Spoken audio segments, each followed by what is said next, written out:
Également à la une de ce vendredi, la guerre en Ukraine. Nouvelle attaque de drones et de missiles tôt ce matin.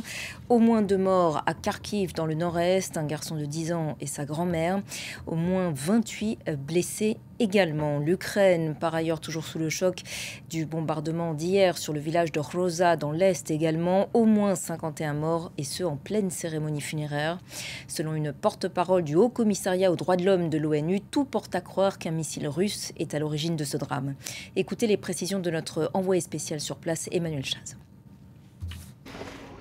Nous sommes ici sur le site de l'attaque de missiles russes la plus meurtrière depuis le début de l'invasion à grande échelle de l'Ukraine par la Russie. Nous sommes à Roza, environ 80 km à l'est de Kharkiv, dans l'est du pays où hier 52 personnes ont trouvé la mort dans ce qui se trouve derrière moi, ce qui était un magasin et un café, où étaient réunies une soixantaine de personnes. Elles étaient réunies pour célébrer la mémoire d'un soldat qui était réenterré ici, dans son village natal de Roza.